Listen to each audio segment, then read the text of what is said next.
அஸ்ஸலாமு அலைக்கும் வரஹ்மத்துல்லாஹி வபரகாத்து. அன்புள்ள சகோதரர்களை, இந்த மார்க்க கேள்வி பதில் தளத்தில் சகோதரர் நசீம் முகமது ஸ்ரீலங்காவிலிருந்து நல்ல ஒரு கேள்வி கேட்குறாங்க. என்ன கேட்குறாங்கடா, இப்போ இஸ்லாமிய மார்க்கத்தை அறிந்து கொள்வதற்கு, தெரிந்து கொள்வதற்கு, அதை நடைமுறைப்படுத்துவதற்கு, மக்களுக்கு பிரச்சாரம் செய்வதற்கு அரபு மொழி அவசியமா?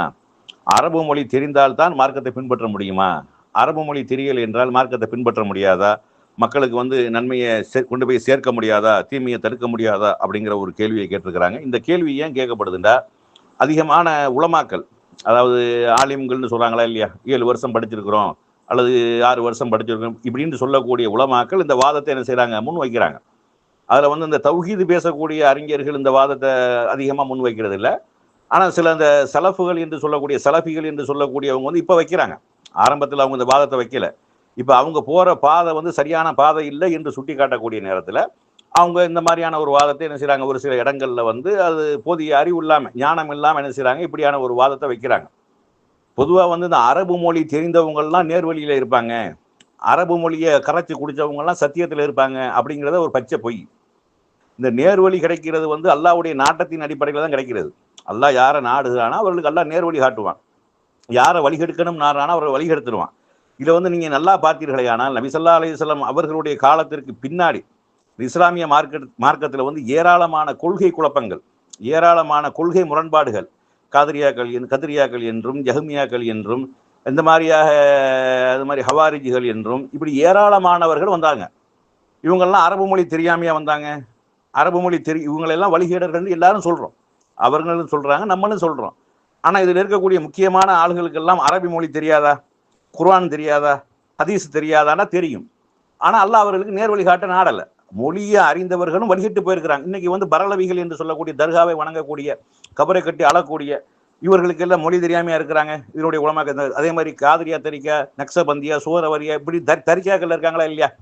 அதாவது அல்லாஹ் ஒரு ஒன்னு சொல்லக்கூடிய, அல்லாஹ்விடத்துல கேட்கக்கூடியதை செத்து போனவங்கள்ட்ட கேட்கலாம் என்று சொல்லக்கூடியவங்க இருக்காங்களா இல்லையா? இவர்கள்ல உலமாக்கள், அறிஞர்கள், ஆலிம்கள் இல்லாமையா இருக்கிறாங்க. அரபு மொழி தெரியாதவங்க இல்லாமையா இருக்கிறாங்க. அப்ப இவர்கள் எல்லாம் வழிகிட்டு போயிருக்கிறாங்க மொழி தெரிஞ்சுமே. அப்ப அரபு மொழி தெரிஞ்சுமே வழிகட்டு. இன்னும் சொல்ல போனா ரசூல் ஸல்லல்லாஹு அலைஹி வஸல்லம் அவங்க காலத்திலேயே எத்தனையோ அரபு மொழி பண்டிதர்கள்லாம் இஸ்லாத்துக்கு எதிராக நின்றாங்க. இஸ்லாத்தை ரசூலுல்லாஹ்வுடைய குர்ஆன், ரசூலுல்லாஹ் சொல்லக்கூடிய குர்ஆன், ரசூலுல்லாஹ்வுடைய போதனைகள்லாம் மறுத்தவர்களாக, ரசூலுல்லாஹ்வுக்கு எதிராக களம் கண்டவர்கள்லாம் யாரு? அரபு மொழியை கரைச்சு குடிச்சவங்க தான். பாமரர்களாக இருந்தவர்கள் அதிகமாக இஸ்லாத்தை ஏற்றுக்கொண்டாங்க. மொழியை பார்த்து படிக்க தெரியாது. அந்த மாதிரியான மக்கள் என்ன செஞ்சாங்க, இஸ்லாத்தை ஈர்க்கப்பட்டு நபி ஸல்லல்லாஹு அலைஹி வஸல்லம் அவரோடு வந்தார்கள். இதுல மொழி என்னது, இது இந்த அதாவது ஜம்பம் அடிப்பதற்கு, நான் ஆலிமுங்கள், எனக்கு அரபி தெரியும், அவனுக்கு அது தெரியுமா இது தெரியுமா என்று இந்த பம்மாத்து காட்டுறாங்களா இல்லையா? இவர்களுக்கு தான் அந்த மொழி என்னது ஒரு தேவைப்படுகிறது. என்னன்னு சொல்ல போனா இப்ப கிதாபுகள்லாம் அரபி மொழிகள்ல தான் இருக்குது. இப்ப அரபு மொழிகள்ல இருக்கக்கூடியது அவரவர்கள் மொழிக்கு மொழிபெயர்த்து விட்டால் அதை விளங்கி கொள்ள முடியுமா, முடியாதா? இப்ப இங்கிலீஷ்ல இருக்கக்கூடியது இங்கிலீஷ் தெரியாதுன்னு வைப்போம், அதை தமிழ்ல சொன்ன மக்களுக்கு விளங்குமா, விளங்காதா? விளங்கத்தானே செய்யும். அப்ப தமிழ்ல நம்முடைய மொழிகள்ல அதை மொழி மாற்றம் செய்யக்கூடிய நேரத்தில் அதை விளங்கி கொள்ள முடியும்.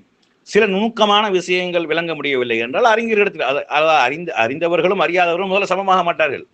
சில நுணுக்கமான விஷயங்கள் தெரியவில்லை என்றால் அதை அறிந்தவர்கிட்ட கேட்டு அறிந்து கொள்ளலாம், தெரிந்து கொள்ளலாம், அதுல தவறு கிடையாது. இப்ப ரெண்டாவது, இப்ப நம்ம குர்ஆனுக்கு தப்சீருங்கிற பேர்ல இருக்குது. எத்தனை தப்சீர் எழுதியிருக்கிறாங்க? இதெல்லாம் அரபு மொழி தெரிஞ்சவங்க தானே. அதுல எத்தனை தப்பா எழுதியிருக்கிறாங்க? அவர்கள்லாம் மொழி தெரிஞ்சவங்க தானே. அரபு மொழி தெரிந்தவர்கள் குர்ஆனுக்கு தப்சீருங்கிற பேர்ல எத்தனையோ வசனங்களுக்கு தப்பும் தவறுமா எழுதியிருக்காங்களா இல்லையா? இஸ்லாத்தினுடைய போதனையை மறுக்கக்கூடிய வகையில் எழுதப்பட்ட தப்சீர்கள்லாம் இருக்கா இல்லையா? ரபிமார்களை மட்டம் தட்டக்கூடிய வகையில் எழுதப்பட்ட தப்சீர்கள்லாம் இருக்கா இல்லையா? அப்ப தப்சீர்கள் ஆசிரியர்கள் அரபு தெரியாம எழுதி வச்சிருக்கிறாங்க. அதனால மொழி அறிவு என்பது அது தேவை. இஸ்லாத்தை பொறுத்தளவுக்கு அரபு மொழி எந்த விஷயத்துல கட்டாயமா தேவைப்படுதுண்டா, குர்ஆனை ஓதுவது என்பது அதிகமான நன்மைகளை பெற்று தரக்கூடியது. ஒரு எழுத்துக்கு 10 நன்மை என்று நபி ஸல்லல்லாஹு அலைஹி வஸல்லம் சொல்றாங்க. லா கூல் அலிஃப் லாம் மீம் ஹர்ஃபுன் வ அலிஃபுன் ஹர்ஃபுன் வ லாமுன் ஹர்ஃபுன் வ மீமுன் ஹர்ஃபுன். அலிஃப் லாம் மீம் என்பது ஒரு எழுத்து கிடையாது, அலிஃப் ஒரு எழுத்து, லாம் ஒரு எழுத்து, மீம் ஒரு எழுத்து. அப்ப குர்ஆனை அரபுல ஓதுவது என்பது ஒரு எழுத்துக்கு 10 நன்மையை பெற்று தரக்கூடிய, அல்லாஹ்விடத்தில் அதிகமான நன்மைகளை பெற்று தரக்கூடிய ஒரு விஷயம். அது அல்லாஹ்வுடைய வேதம். அதை நம்ம அரபியில ஓதிக்கிறலாம். அதுபோக தொழுகை போன்ற இபாதத்துகள்ல நபி ஸல்லல்லாஹு அலைஹி வஸல்லம் அவர்கள் எதை அரபியில நமக்கு சொல்லி தந்திருக்கிறார்களோ அதை அறிந்து கொள்ள வேண்டும். அதே மாதிரி நபி ஸல்லல்லாஹு அலைஹி வஸல்லம் அவர்கள் திக்ர்கள் என்று சொல்லி நமக்கு எதை கற்று தந்திருக்கிறார்களோ அதை அந்த மொழியில சொல்ல வேண்டும்.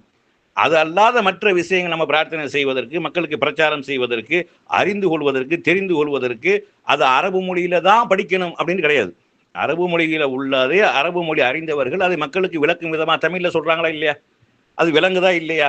அதை தமிழ்ல மொழிபெயர்த்து கொடுத்தாங்கன்றால விளங்கிரும். தமிழ்ல மொழிபெயர்த்து சொன்னால் விளங்கிரும். அப்ப அந்த அந்த அதை கொண்டு நம்ம மக்களுக்கு பிரச்சாரம் செய்யலாமா செய்யக்கூடாதா?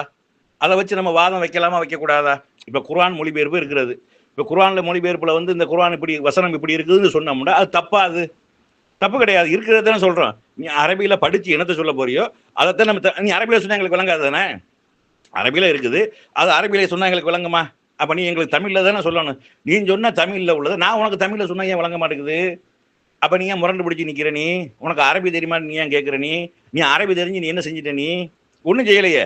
அரபி தெரிஞ்ச வழிகட்டு எத்தனையோ உலமாக்கள் இருக்கிறாங்க. அரபு தெரிஞ்ச வழிகட்டு எத்தனையோ உலமாக்கள் இன்னைக்கு இந்த தரிக்காவில் இருக்கக்கூடிய உலமாக்கள் அந்த சலஃபிகள் ஏற்றுக்கொள்வாங்களா? அதே மாதிரி பரலவி உலமாக்கள் எல்லாம் சலஃபிகள் ஏற்றுக்கொள்வார்களா? அது மாதிரி இந்த முந்தைய காலத்தில் வழிகட்ட கொள்கை என்று சொல்லக்கூடிய அந்த அறிஞர்கள்லாம் இவங்க ஏற்றுக்கொள்வாங்களா?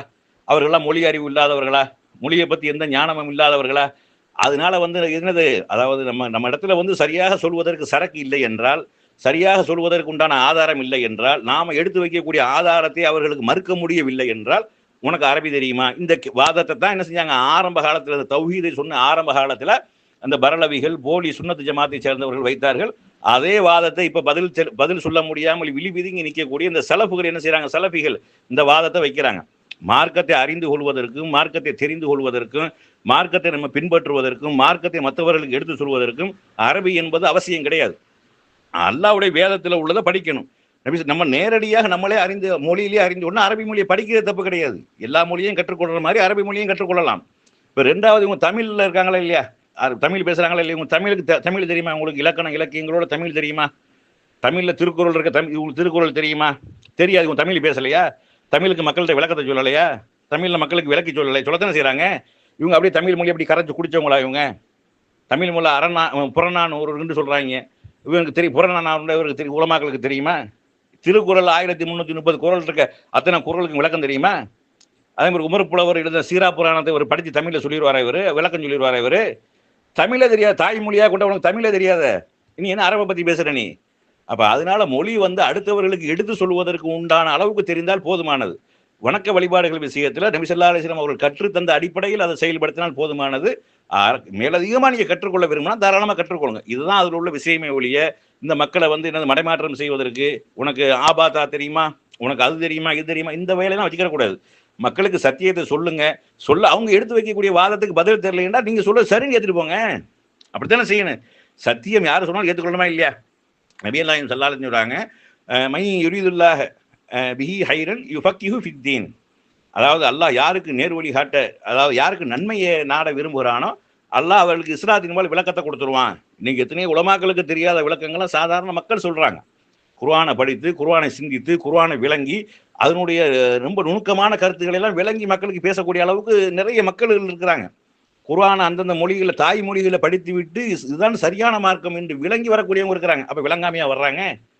குர்ஆன் விளங்கத்தான் செய்யும். இவங்க என்ன செய்யறாங்க? தன்னை 7 வருஷம் போய் படிச்சிருக்கிறேன் என்று காட்டுவதற்காக தான் இதை பயன்படுத்துறாங்களே ஒழிய இதுல எந்த ஒரு யதார்த்தமும் இல்லை அப்படிங்கிறத என்ன செய்யணும், விளங்கி கொள்ளணும்.